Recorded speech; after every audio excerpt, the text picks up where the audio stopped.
Hello, everyone.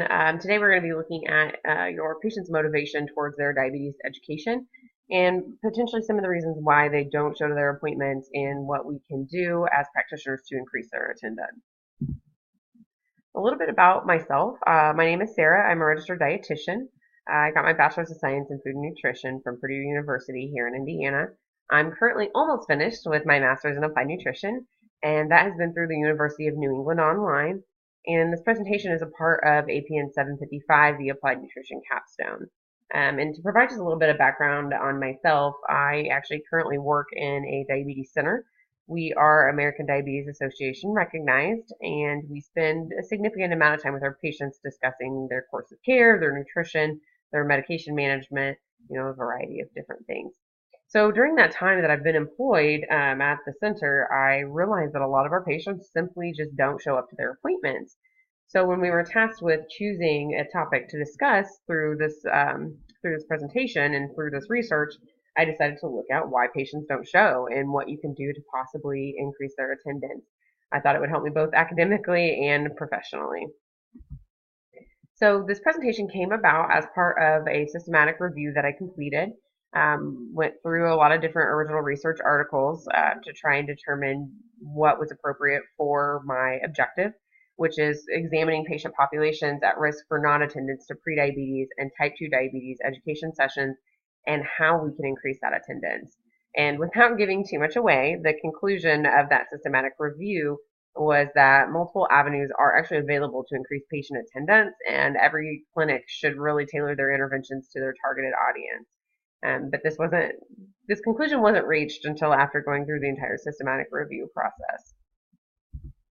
So to provide just a little bit of background on our topic, as we know as nutrition professionals, diabetes is very prevalent in our society. There's a few different statistics that really caught my eye, and the first one was that 84.1 million Americans, and that's 84.1 million, are walking around and they are in the pre-diabetic range and just have no idea. They have absolutely no clue that this is going on within their bodies.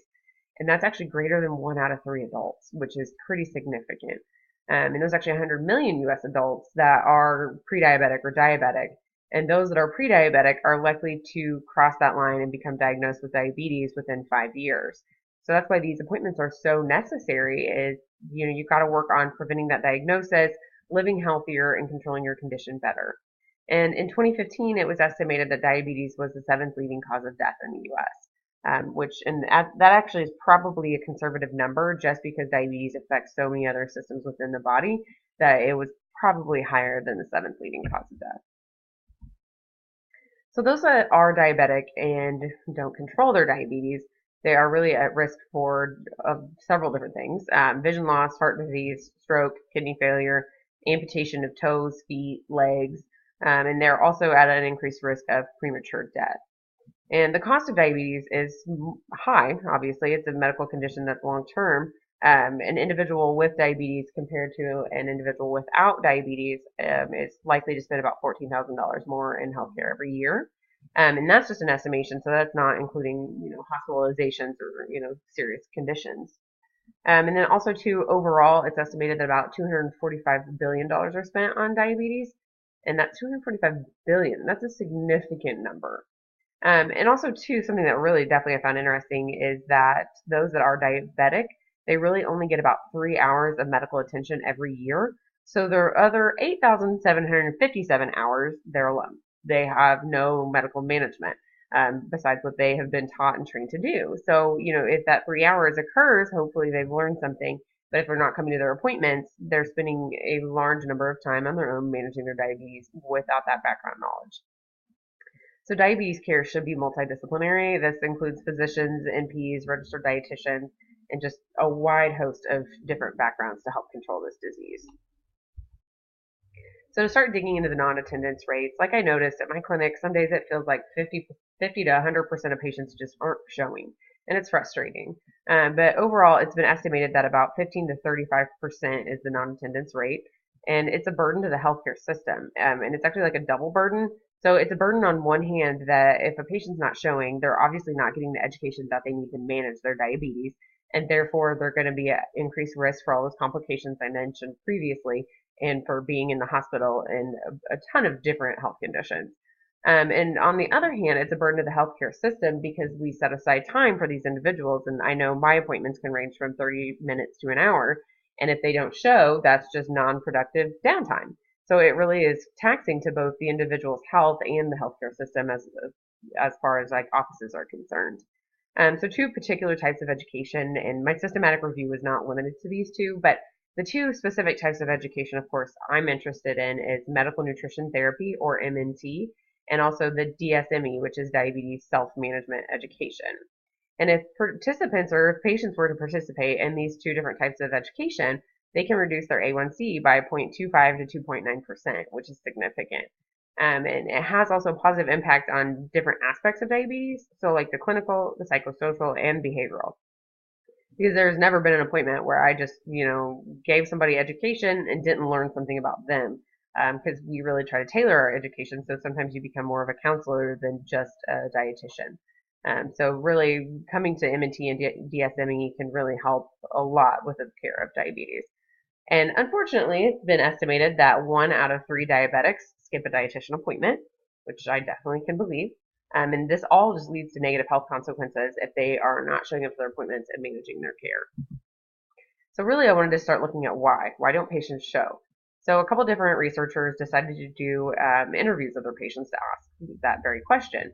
And they came back and said that there was either a lack of information or a lack of perceived benefits. They didn't understand why they were going and what they were supposed to get out of the appointment. Demographics, and then this one always makes me sad. There's shame and stigma surrounding diabetes. And you think, if there's 100 million people who are pre-diabetic and diabetic, why isn't it being talked about more, and why is there self-shame surrounding diabetes when it is such a common issue? Other statements were surrounding organizational issues about how the clinic was set up, unmet personal needs like time constraints. Most offices run, 8 to 5, so it's difficult for working individuals to come in. So there's no, early morning, late afternoon kind of, or late evening kind of appointments for those people.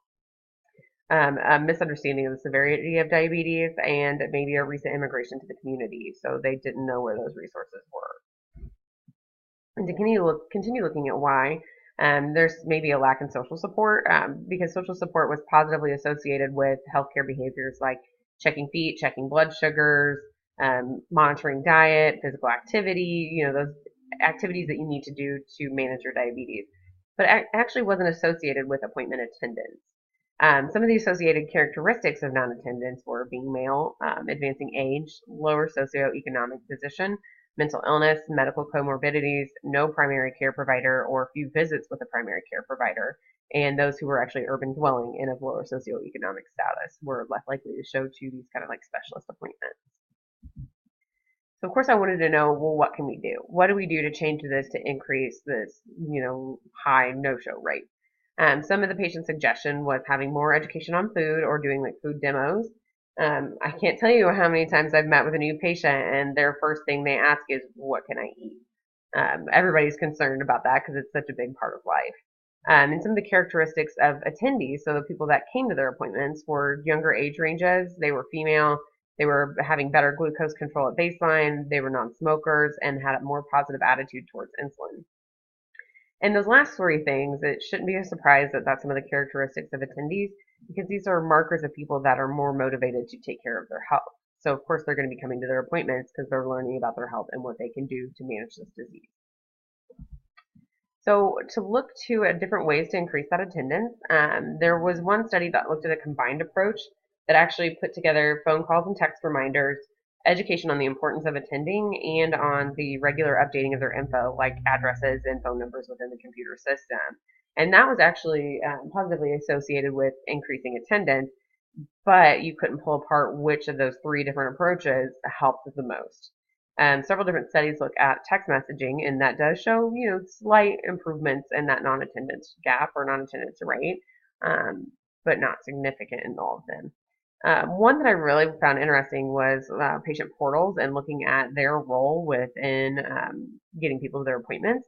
And the study that I looked at actually showed, positive association with getting these historically disadvantaged populations to come to their appointments. And they defined their historically disadvantaged populations as Medicaid users, uninsured patients, and African Americans.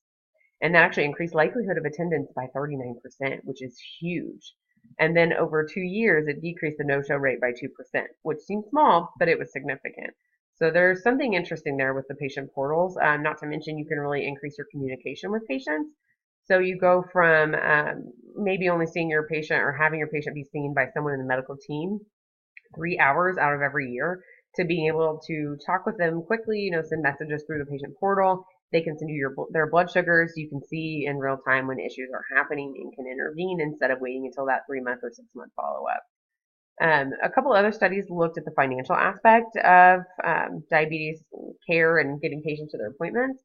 One study looked at giving non-attendance fines, but their actual no-show rate was the exact same rate as the control group that didn't implement the fine.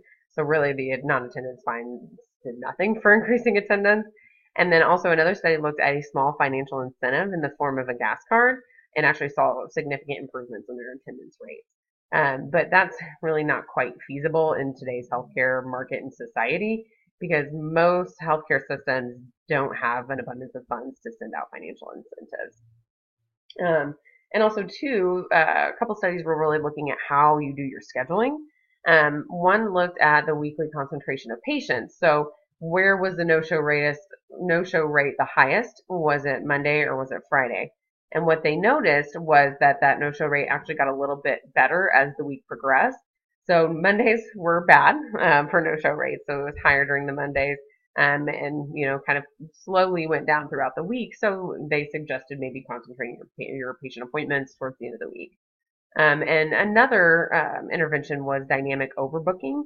And this is actually probably a little bit more costly as well. It used different algorithms in a program to kind of look at the different patient appointments and who was supposed to come that day. And it would calculate the likelihood that they wouldn't show up to their appointment. And then they would build in additional time slots in the event that that person did not come to their appointment. And then they would have somebody there. So that helps with, increasing productivity. It did increase the wait time, obviously, if both came, but they said that there was never more than a 30-minute wait for individuals to get seen by their provider.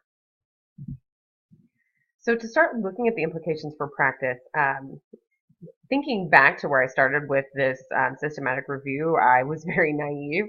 I believed that I was going to find one path that would help with increasing attendance rates, and that could be universally applied. Very quickly, I realized that I was wrong. This is very multifaceted. There's so many different reasons why people don't attend, and you really can't just pinpoint one answer. So really what it comes down to is knowing your patient population. You need to know what kind of community that you're in. You need to know what your patients are like. Are they more Medicaid, Medicare? Are they younger? Are they uninsured? Are they recent immigrants? Who's around that needs your care? So, and it can always be beneficial too to survey your patients to see, why didn't you come? Why did you come? What would make you want to come back more quickly? What are the different things that we can do to better serve our populations?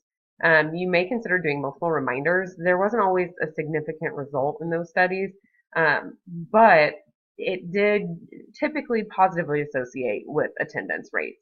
So that would be something. I know personally myself, the multiple reminders always help.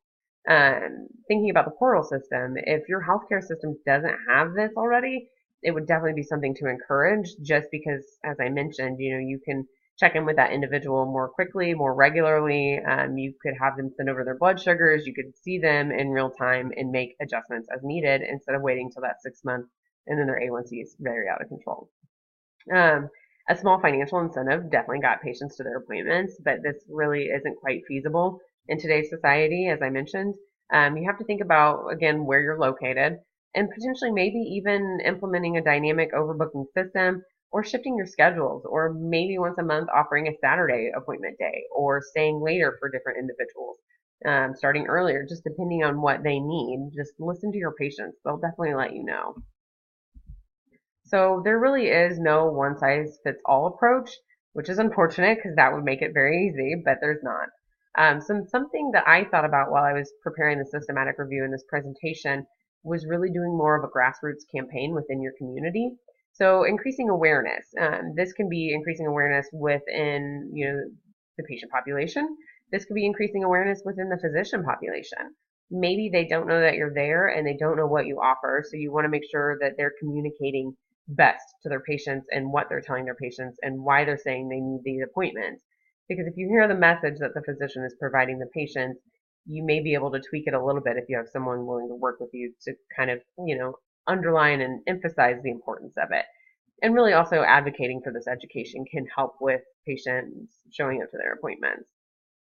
You may consider shifting your scheduling time and, like I said, maybe offering a Saturday a month, a Saturday morning even a month for patients to come in. Just really trying to meet them where they're at and make it convenient for them. So maybe trying to honor some untraditional scheduling.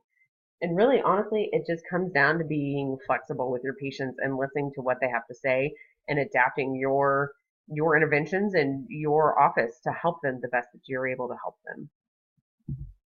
So I want to thank you for listening to my presentation. And if you start talking to your patients and find a fantastic way to increase that attendance rate, feel free to share. That's always something that I'm willing to learn and kind of implement maybe in my own practice.